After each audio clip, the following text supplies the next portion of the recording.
Nobody showed up to my graduation, not even my own family. 3 days later, my mom texted asking for $2,100 for my sister's Sweet 16. I sent $1 with congrats, then changed the locks. I graduated with honors 3 weeks ago, and I'm still trying to process what happened that day. My name doesn't matter, but what does matter is that I spent 4 years busting my ass to get an accounting degree while working 2 part-time jobs to cover what my student loans couldn't. I'm 22, and for as long as I can remember, I've been the invisible kid in my family. My parents had me first, then 6 years later came my sister Skylar, and from that moment on, I might as well have been a ghost.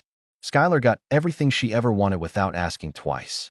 New iPhone every single year like clockwork, designer clothes that she'd wear once and toss in her closet, jewelry for her birthday, Christmas, and random Tuesdays because mom saw something sparkly at the mall.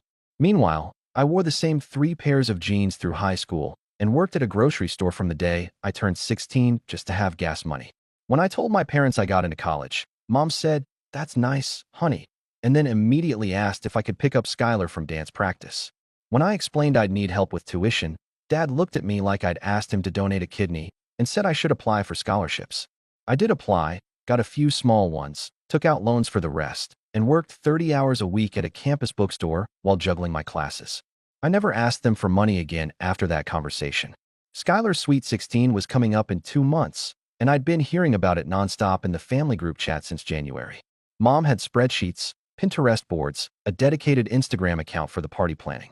They were going all out with some fancy venue, a DJ, professional photographer, the works. I didn't care about the party itself. Honestly, I was happy my sister was excited.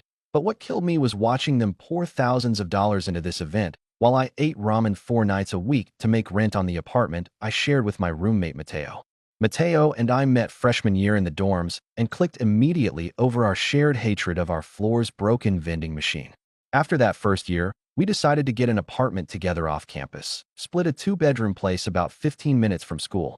It was cheaper than the dorms, and we actually had a kitchen, even if the stove only had 3 working burners and the bathroom tiles were straight out of 1987.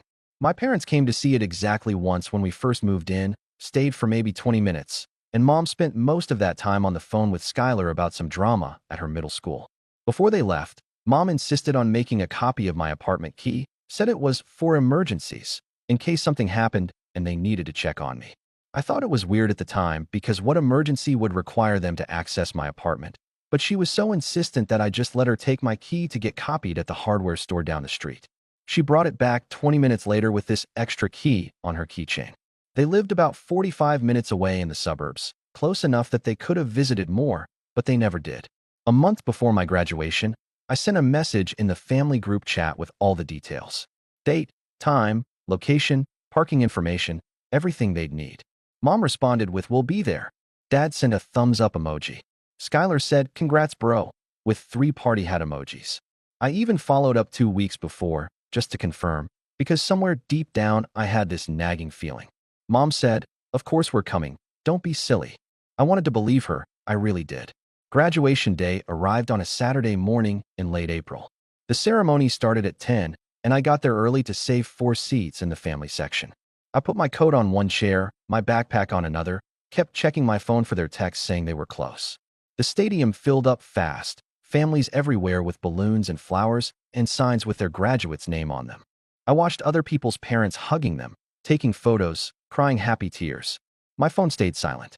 At 9:55, I moved my stuff and let a random family take the seats because I couldn't stand the pitying looks from the people around me anymore. I walked across that stage, shook hands with the dean, got my diploma cover, smiled for the photographer, and felt absolutely nothing. After the ceremony ended, I checked my phone with shaking hands. Nothing from Mom. Nothing from Dad. But the family group chat had new messages. Mom had posted 4 photos taken maybe an hour ago based on the timestamp. All 3 of them at the mall. Skylar holding up dresses in some expensive boutique. Everyone smiling like it was the best day ever. The caption said, "Sweet 16 shopping day. Our baby girl deserves the best." I just stared at my phone screen standing there in my cap and gown while families celebrated around me. They weren't stuck in traffic. They didn't have car trouble.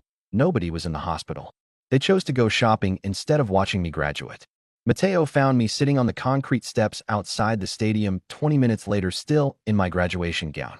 He'd been at the ceremony with his family, saw my empty seats, and came looking for me after. He took one look at my face and said they didn't come. I just handed him my phone and showed him the group chat.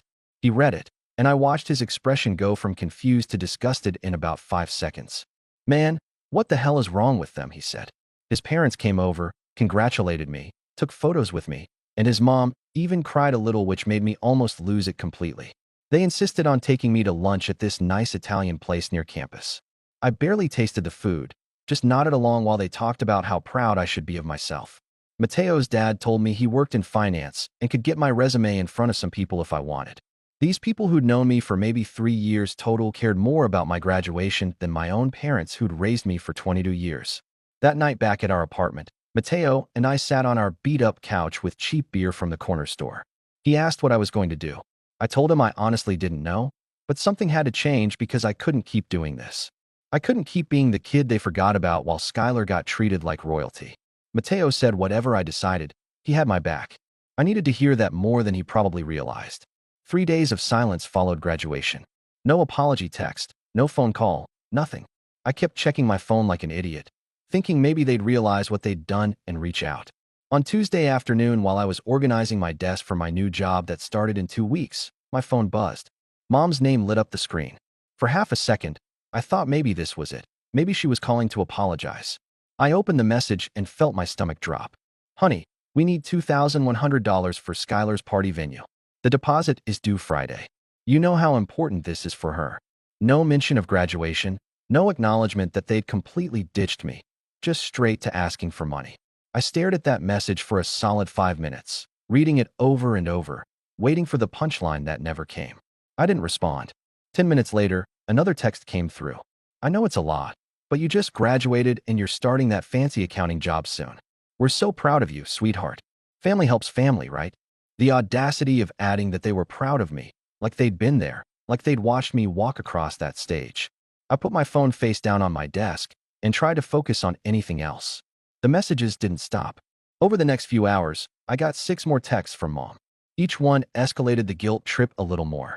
She brought up how much they'd sacrificed raising me, how they'd always been there for me when I needed them, how Skylar looked up to me and would be devastated if her party wasn't perfect. That last one almost made me laugh out loud because I couldn't remember the last real conversation I'd had with Skylar that wasn't about her asking to borrow something. Around 7 that evening, Dad joined in. His text was shorter, but somehow worse. "Your mother is very upset. This party means everything to Skylar. We raised you better than to be selfish. Family comes first. Selfish." That word sat in my chest like a rock. I'd put myself through college, worked myself to exhaustion for 4 years, and the one day I needed them to show up, they went shopping instead. But I was selfish for not wanting to fund a party that cost more than 3 months of my rent. I opened my banking app and looked at my account balance. $847. Rent was due in 2 days, and I had maybe $200 in my budget for groceries and gas for the rest of the month. My money was stretched thin, covering just the basics of keeping myself alive. Even if I wanted to help, which I absolutely didn't, I couldn't afford to give them $2,100. I couldn't afford to give them $100. Matteo came home from his shift at the campus gym and found me sitting in the dark living room, just staring at my phone. He flipped on the light and asked what was wrong. I showed him the texts without saying anything. He read through all of them, his jaw getting tighter with each message. "You're not seriously considering this, right?" he asked. I shook my head. I wasn't considering it, but I also didn't know how to respond. These people had conditioned me my entire life to believe that saying no to them made me a bad person, a bad son, a bad brother. Matteo sat down next to me on the couch and said something that changed everything. "Dude, they didn't even apologize for missing your graduation. They jumped straight to asking you for money. That's not family. That's manipulation." He was right. The more I thought about it, the angrier I got. I opened Venmo on my phone. My hands were shaking, but I knew exactly what I was doing. I sent my mom $1. In the notes section, I typed, "Congrats on the party," and hit send. It felt petty and childish and absolutely perfect. The response was instantaneous.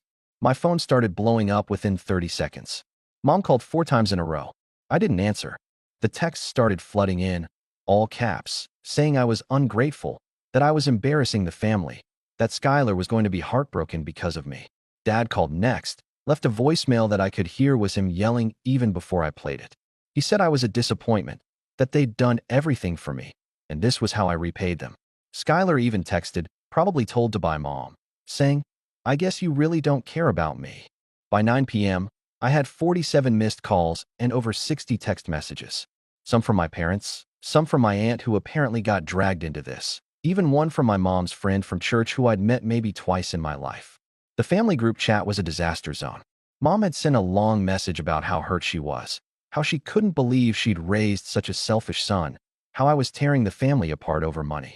I read every single message, and with each one, I felt lighter instead of worse. I wasn't the problem here. They were. Mateo watched me scrolling through the messages and said we needed to do something before this got worse. "They have a key to this place," he reminded me.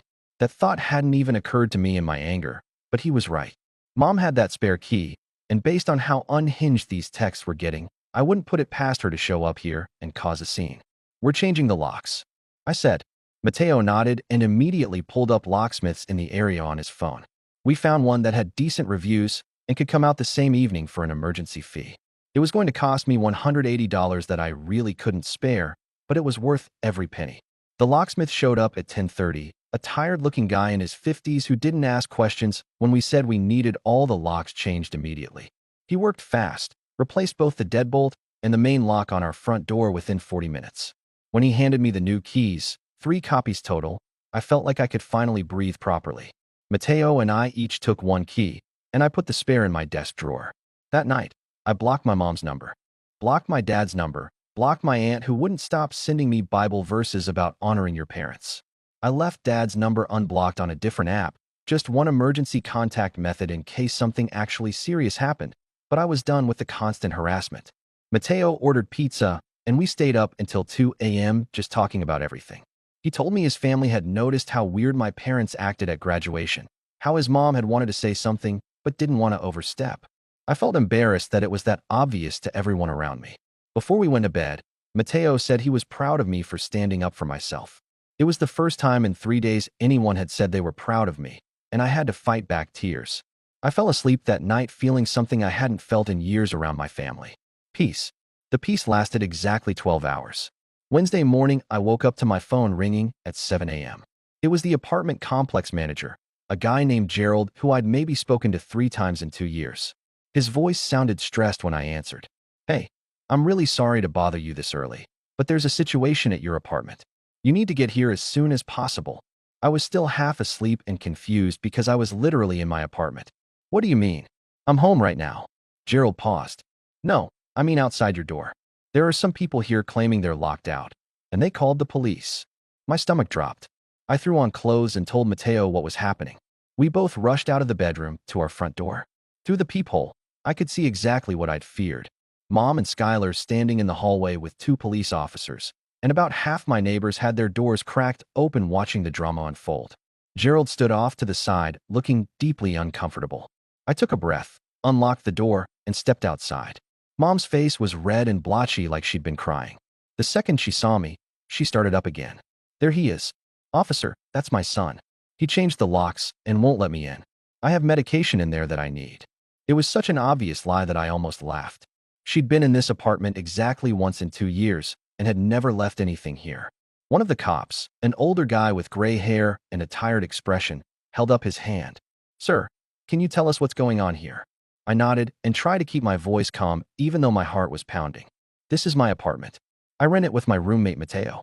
These are my parents and my sister. My mom made a copy of my key without my permission last year, and yesterday I had the locks changed. She's never lived here and has no legal right to access." The younger cop, a woman who looked maybe 30, asked if I had any documentation. I pulled out my phone and showed them photos of my lease agreement that clearly listed only Mateo and me as tenants. I also showed them the receipt from the locksmith with yesterday's date and timestamp. Mom interrupted loudly. "That doesn't matter. I'm his mother. He can't just lock me out like this. I need to get my things." Mateo had come outside by this point and backed me up. They've never been on the lease.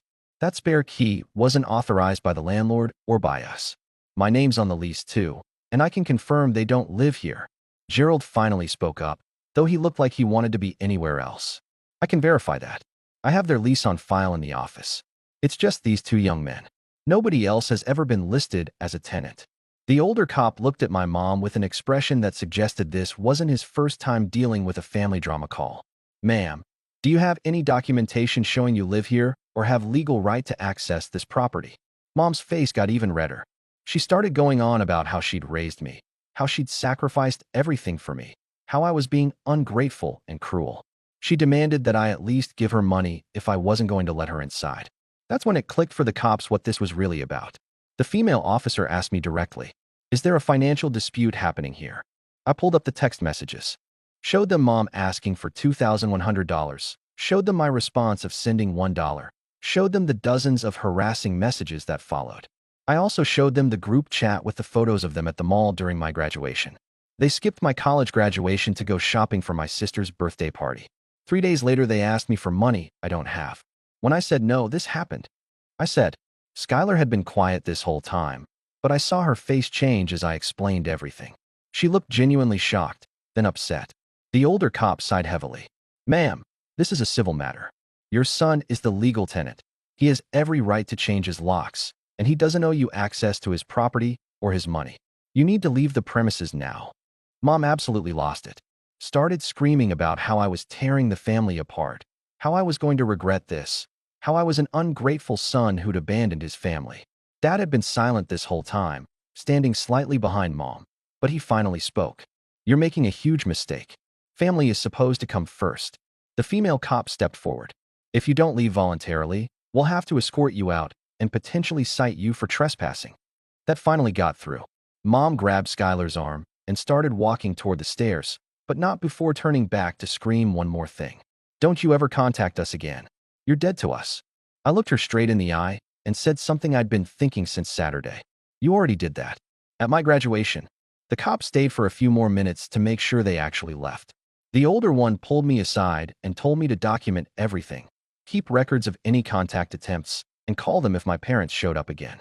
After they left, Gerald apologized for having to call me, but said he had no choice when the cops showed up. I told him I understood and thanked him for backing me up. The next 2 weeks were brutal. My phone became a weapon of family warfare. Aunts I'd seen maybe twice in my life were calling me disrespectful and selfish. Cousins were posting on Facebook about how some people forget where they came from. My uncle sent me a 5-paragraph text about honoring your parents. I blocked every single one of them without responding. My new job started that Monday, and I threw myself into the work, grateful for the distraction. A week after the cop incident, I unblocked Dad's number for exactly 3 minutes.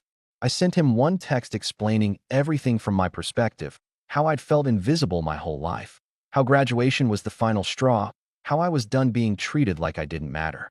I ended it with this: "The door is open when you're ready to actually apologize and treat me like I'm part of this family. But I'm done begging for scraps of attention." I blocked him again before he could respond. 3 weeks later, I got a message on Instagram from an account I didn't recognize. It was Skylar. She'd created a secret account because Mom was monitoring her main one. Her message made my chest tight. "I didn't know they weren't coming to your graduation. I swear I didn't know. They told me you didn't want us there, that you said it wasn't a big deal and we should do my party shopping instead." I believed them. "I'm so sorry." We started talking after that, just the two of us, without our parents knowing. She told me things I'd suspected but never confirmed. How Mom talked about me like I was a burden, how Dad never stood up for me, how they'd been telling her for years that I was selfish and didn't care about family. Skylar was starting to see through it now. 2 months after graduation, I'm sitting in my apartment on a Saturday morning drinking coffee that I can actually afford now that I have a steady paycheck. Skylar's coming over later to hang out. Just us. No parents, no drama. Mateo's at the gym. My phone is quiet because I've built boundaries that actually protect my peace. I haven't spoken to my parents since that day with the cops. I don't know if I ever will. What I do know is this: family isn't about who raised you or shares your blood. It's about who shows up when it matters. And sometimes the family you choose is better than the one you were born into. What do you think about this story? Let me know in the comments. Drop a like, and don't forget to subscribe for more